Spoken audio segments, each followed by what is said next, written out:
Student, তোমরা যারা ক্যালকাটা ইউনিভার্সিটির আন্ডারে সেকেন্ড সেমিস্টারের ছাত্রছাত্রী আছো, তোমাদের জন্য আজকের ক্লাসটা খুবই গুরুত্বপূর্ণ। আজকের ক্লাসে তোমাদের সেকেন্ড সেমিস্টারের কমন ভ্যালু অ্যাডেড কোর্সের মধ্যে একটি সাবজেক্ট হচ্ছে তোমাদের ইন্ডিয়ান নলেজ সিস্টেম।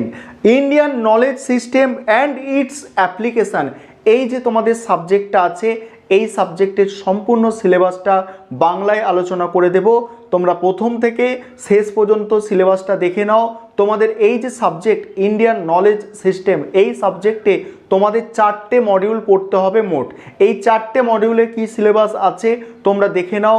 আর আরেকটা বিষয় তোমাদের বলবো যে প্রথম সেমিস্টারের মতো আমাদের সেকেন্ড সেমিস্টারেও কিন্তু অনলাইন কোচিং ক্লাস শুরু হয়ে গিয়েছে। তোমরা যারা অনলাইন কোচিং ক্লাস নিতে চাও, অর্থাৎ ইন্ডিয়ান নলেজ সিস্টেম এই সাবজেক্টটার ওপরে কোচিং ক্লাস নিতে চাও, তোমরা এই বোর্ডে দেওয়া নম্বরে যোগাযোগ করে অ্যাডমিশান নিতে পারো। চলো তোমরা আজকে সম্পূর্ণ সিলেবাসটা বাংলায় বুঝে নাও। এবারে তোমরা সম্পূর্ণ সিলেবাসটা দেখে নাও। তোমাদের কমন ভ্যালু অ্যাডেড কোর্সের মধ্যে একটি সাবজেক্ট আছে ইন্ডিয়ান নলেজ সিস্টেম। এই সাবজেক্টের সিলেবাসটা তোমরা দেখে নাও। প্রথমে দেখো তোমাদের মডিউল 1। মডিউল 1-এ কী পড়তে হচ্ছে দেখো। মডিউল 1-এ পড়তে হচ্ছে what is Indian knowledge system, অর্থাৎ ভারতীয় জ্ঞান ব্যবস্থা কী। তারপরে দ্বিতীয় টপিক তোমাদের পড়তে হচ্ছে কেন এটা আমাদের দরকার, বলছি why do we need it, এটা কেন আমাদের দরকার। 3 নম্বর টপিক হচ্ছে মডিউল 1-এ বেদ বেদাঙ্গ, তারপরে দেখো কল্প, জ্যোতিষ, পুরাণ, ইতিহাসের ভূমিকা এবং তাদের প্রাসঙ্গিকতা। পরের টপিক যেটা আছে 4 নম্বর টপিক দেখো। 4 নম্বর টপিক যেটা পড়তে হচ্ছে পাণিনির গ্রামার অষ্টাধ্যায়ীর মূল বিষয়গুলি, শব্দ তৈরি, তারপরে সেন্টেন্স গঠন, ক্রিয়া এবং উপসর্গ, প্রত্যয়, এইগুলো তোমাদের পড়তে হচ্ছে এবং অন্যান্য ভাষার ওপর এর ব্যাপক প্রয়োগ। 5 নম্বর যে টপিক আছে দেখো জ্ঞান এবং শ্রেণীবিভাগে ভারতীয় পরিকল্পনা।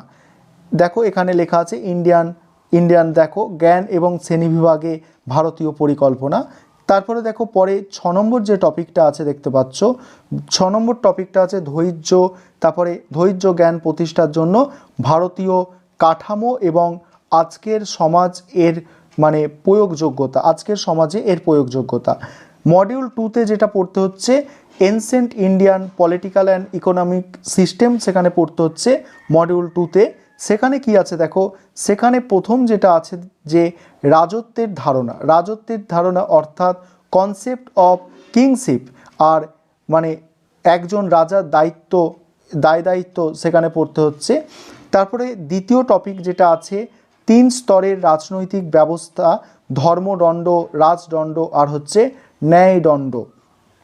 তারপর 3 নম্বর যে টপিক আছে দেখো, 3 নম্বর টপিকটা আছে আইন ও প্রশাসন, অপরাধ দমন, প্রতিরক্ষা ব্যবস্থা এবং বৈদেশিক নীতি।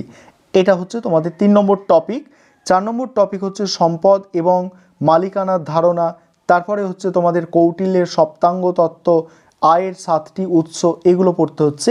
5 নম্বর টপিক হচ্ছে ভারতীয় অর্থনীতির হচ্ছে কর, সঞ্চয় আর হচ্ছে ব্যয়। তারপরে তোমাদের মডিউল 3 অর্থাৎ 3 নম্বর মডিউল যেটা পড়তে হচ্ছে এটাও এনসেন্ট ইন্ডিয়ার আর্ট এবং আর্কিটেকচারের ওপরে আছে। এখানের টপিকগুলো দেখো। 1 নম্বর টপিক হচ্ছে প্রাচীন ভারতের শিল্প স্থাপত্যের উৎপত্তি ও ধারণা। 2 নম্বর টপিক হচ্ছে তোমাদের মন্দির নির্মাণ শিল্পের পরিচিতি। 3 নম্বর টপিক হচ্ছে স্থাপত্যশৈলী। 4 নম্বর টপিক যেটা আছে দেখো গুহা এবং মোনোলিথিক স্থাপত্যের ভূমিকা। তারপরে দেখো 5 নম্বর টপিক আছে কি, 5 নম্বর টপিক আছে চালুক্য, পল্লব, চোল, তারপরে হৈসাল, মৌর্য, বিজয়নগর ইত্যাদির মতো বিভিন্ন স্থাপত্য মডেলের পরিচিতি। 6 নম্বর টপিক আছে বৌদ্ধ ও জৈন শিল্প ও স্থাপত্যের জ্ঞান। এবারে তোমাদের মডিউল 4-এ যেটা পড়তে হচ্ছে দেখো introduction to ancient Indian mathematics, astronomy and দেখো অ্যাপ্রোচ টু হেলথ। এর মধ্যে যেটা পড়ছে দেখো এখানে বলছে প্রাচীন ভারতের গণিতের প্রধান বৈশিষ্ট্য, তারপরে আছে বীজগণিত, জ্যামিতি, ত্রিকোণমিতি, ঠিক আছে, বাইনারি গণিতের ভারতীয় মানে গণিতবিদদের অবদান। পরের টপিক হচ্ছে ভারতীয় জ্যোতির্বিদ্যায় ঠিক আছে, জ্যোতির্বিদ্যা সম্পর্কে এখানে পড়তে হচ্ছে, ওভারভিউ আর কি। তারপর 4 নম্বর টপিক যেটা আছে মহাকাশ, মহাকাশ সমন্বয় ব্যবস্থা, মহাকাশ সমন্বয় ব্যবস্থা। তারপরে আছে ভারতীয় ক্যালেন্ডার সিস্টেম। 5 নম্বর টপিক আছে এবারে পদার্থবিদ্যা ও রসায়নের প্রয়োগ। এবং তোমাদের যেটা আছে দেখো এখানে পদার্থবিদ্যা রসায়নের প্রয়োগ কিসের মধ্যে, এই অ্যাস্ট্রোনমিক্যাল ইনস্ট্রুমেন্টাল, এই যেটা আছে না পদার্থবিদ্যা রসায়নের প্রয়োগ, এটা পড়তে হচ্ছে তোমাদের। আর 6 নম্বর টপিক যেটা পড়তে হচ্ছে মানে স্বাস্থ্যের প্রতি আয়ুর্বেদিক পদ্ধতি, খাদ্য গ্রহণ পদ্ধতি, রোগ ব্যবস্থাপনার উপাদান এবং উদ্ভিদ ও চিকিৎসা বিজ্ঞানের সুস্থতার প্রয়োগ। এই যে টপিক আছে এই টপিকগুলো তোমাদের কমন ভ্যালু অ্যাডেড কোর্সের মধ্যে ইন্ডিয়ান নলেজ সিস্টেমে এগুলো তোমাদের পড়াশোনা করতে হচ্ছে।